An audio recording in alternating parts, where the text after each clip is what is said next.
This week, Mr. Aonuma gave a few very interesting interviews. He was asked about HD rumble, shrine variety, Wii U gamepad features and more. We were hoping for many of these things, but some hopes were just not realistic. Rumor control, hype control, call it what you want, you're watching this week's analysis of Zelda Puzzle Meshes.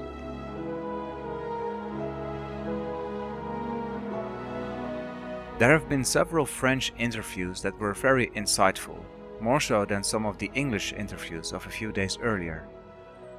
I'll analyze a few of the details that I think are interesting. It helps that I can read French, although it's not perfect. What stands out is how Aonuma killed a few of the hopes we had for the game. So let's see what we have. Aonuma has told us there will be no HD rumble used in the game. Which is funny, because a week ago many people were reporting that the game would have HD rumble. None of them were able to pinpoint an official source for this, and also none of the bigger news sites were reporting it. But apparently a few people at the Switch event said they could really feel the HD rumble.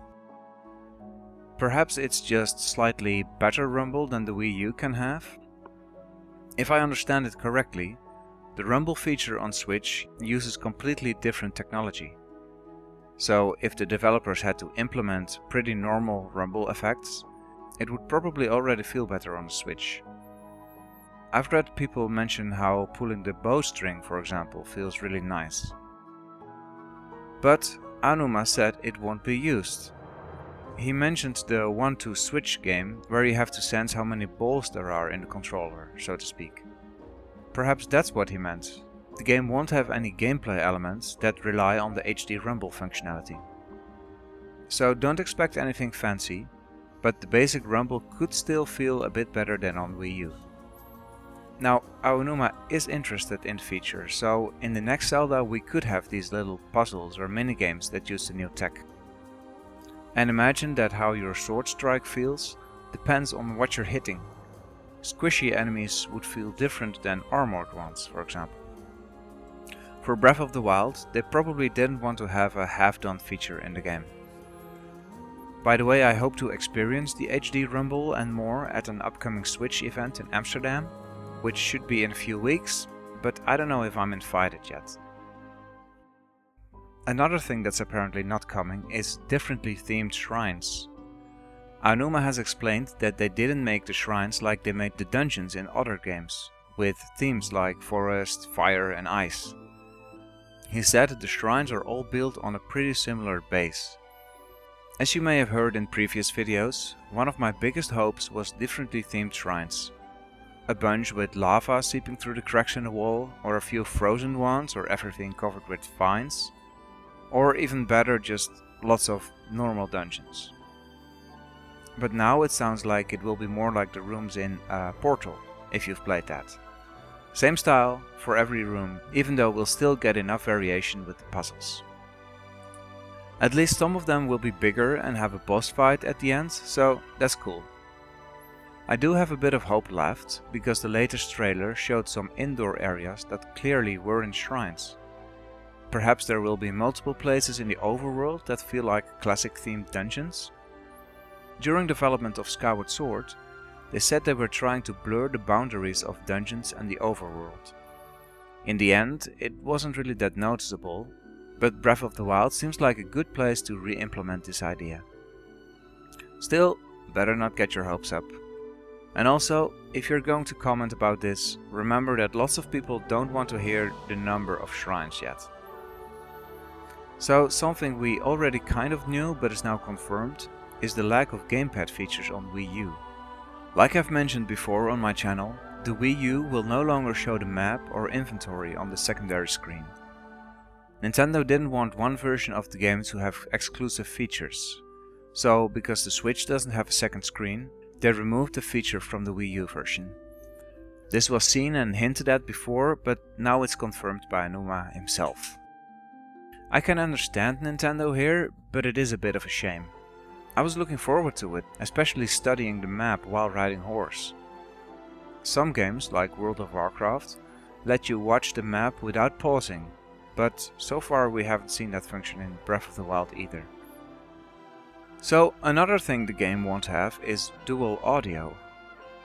You can apparently change the game to Japanese or so, but then you can't add subtitles in another language.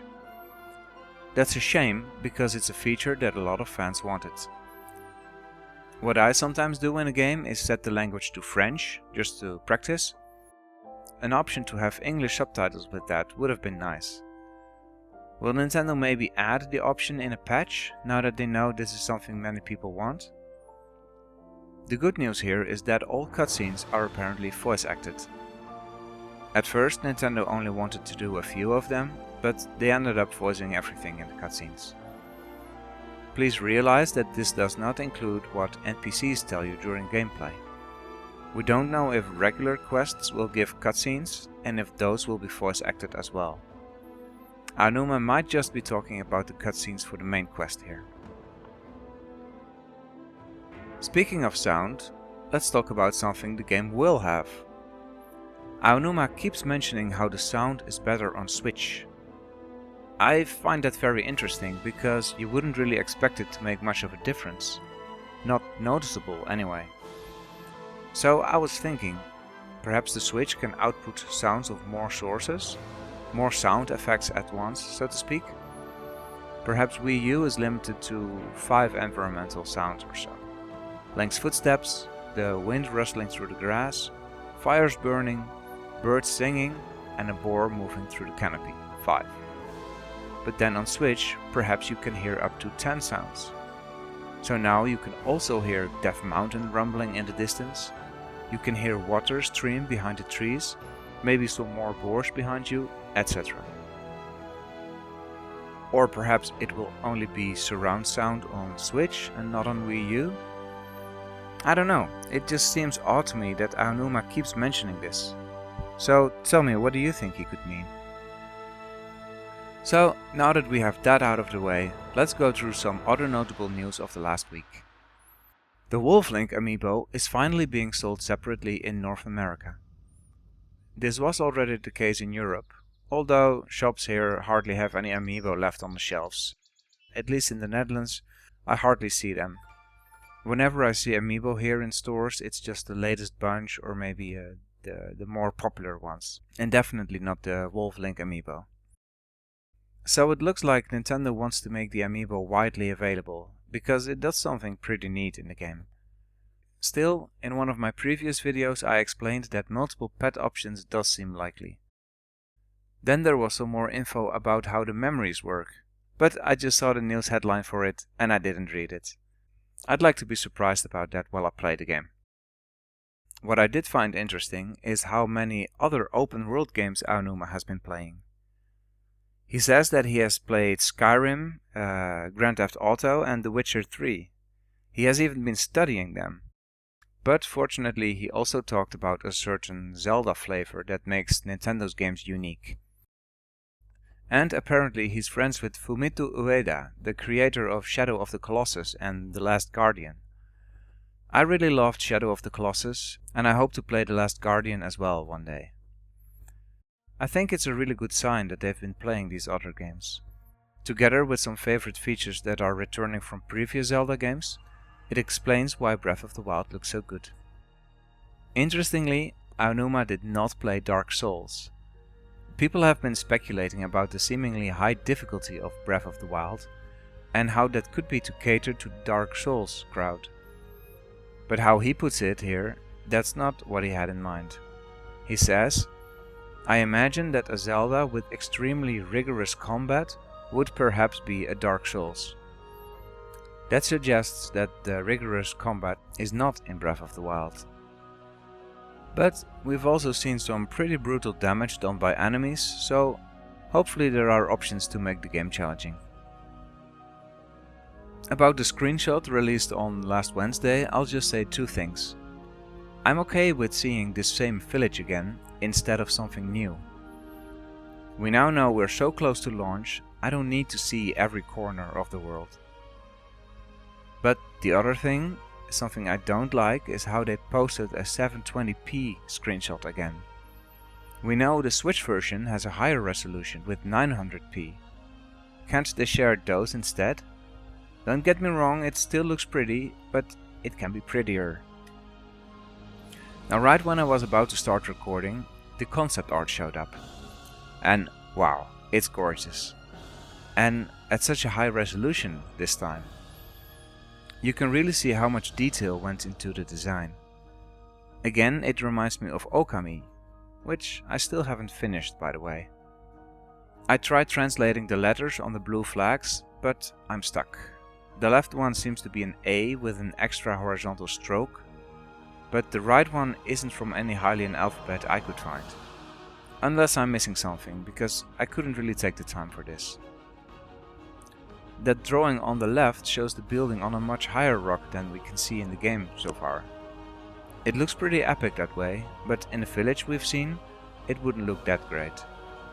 At least in final design, it's not towering above the rest of the village like the mayor is being worshipped or so. There you have it. Last week explained many things, but it also killed a few hopes that we had. But fortunately, the game looks amazing, and there are still so many things we don't know about. If you want a new look at the Switch hardware features, check out the new page of Nintendo UK. I really enjoyed studying that page, and I'll put the link in the description below. Also, would anyone still be interested in a short podcast about the Switch, how we think it will do and what we look forward to, etc.? Let me know, because I do have some thoughts that I want to share, but I feel like it might be too late because the initial excitement has died off. Yesterday I launched our new Pod Smashers Discord channel, and it's already become a pretty nice and spoiler-free place. So if you want to join the discussion on upcoming videos, share your ideas or just have a nice chat, the link is in the description below. I'm working on 2 videos right now, one with interesting details you probably missed in the latest trailer, and the other with an in-depth look at the horse riding mechanics. Until then, enjoy your weekend, and thanks for watching Zelda Pod Smashes.